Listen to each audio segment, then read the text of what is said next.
લોકોમાં ટ્રાફિક અંગે જાગૃતિ આવે તે માટે પોલીસ વિભાગ દ્વારા વડોદરા શહેરના જીઆઈડીસી ખાતે 6 અલગ-અલગ ઇન્ડસ્ટ્રીયલ કંપનીના પ્રાંગણમાં માર્ગ સુરક્ષા અભિયાન જનજાગૃતિ કાર્યક્રમ યોજવામાં આવ્યો।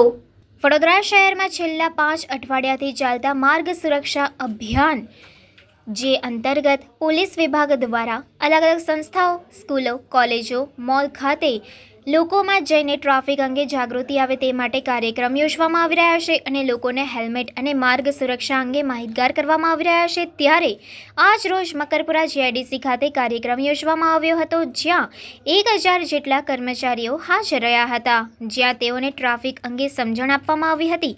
આ કાર્યક્રમમાં પોલીસ કમિશનર નરસિંહા કુમાર ઉપસ્થિત રહ્યા હતા।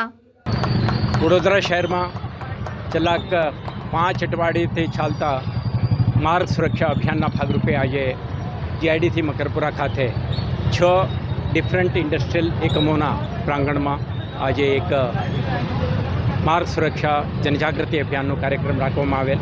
તેમાં 1000થી વધારે કર્મચારીઓ એમના શિફ્ટ બદલતી વખતે હેલ્મેટ નિયમનું કમ્પ્લાયન્ટ થઈને આમાં રેલીમાં પાર્ટિસિપેટ કરી છે। તમે જોયું છે વડોદરા શહેર પોલીસ સ્કૂલમાં જઈને વાલીઓ, સ્કૂલ મેનેજમેન્ટ, ટીચર, સ્ટુડન્ટ્સના સેફટી અંગે આપણે કેમ્પેન કરી છે। યુનિવર્સિટી પ્રાંગણમાં, શોપિંગ મોલમાં, સ્ટ્રીટ કોર્નરમાં, ઇન્ડસ્ટ્રીયલ એકમોમાં અલગ અલગ જગ્યાએ આપણે જનજાગૃતિ અભિયાનનું મારફતે લોકો સુધી માર્ગ સુરક્ષા અંગેની મેસેજ આપવાનો પ્રયાસ કરી છે। તો મને વિશ્વાસ છે કે મોટી સંખ્યામાં આજની તારીખે જે લોકો હેલ્મેટ પહેરતા થયા છે, ટ્રાફિક નિયમોનું સ્વયંભૂ પાલન કરતા થયા છે અને આપણે આવકારીએ છીએ, એપ્રિશિએટ કરીએ છીએ। અને કેટલાક લોકો હજુ સુધી હેલ્મેટ પહેરતા નથી, નિયમોનું ઉલ્લંઘન કરતા હોવાનું આપણા ધ્યાને આવી છે।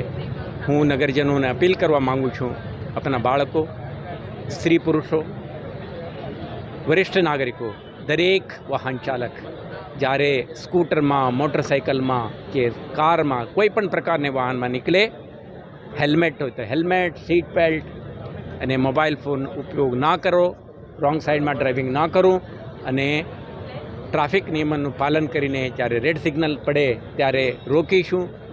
આ પ્રકારના વલણ રાખે તો આવતા દિવસોમાં આપણા શહેરમાં બનતા માર્ગ અકસ્માતના કિસ્સામાં નોંધપાત્ર ઘટાડો થશે।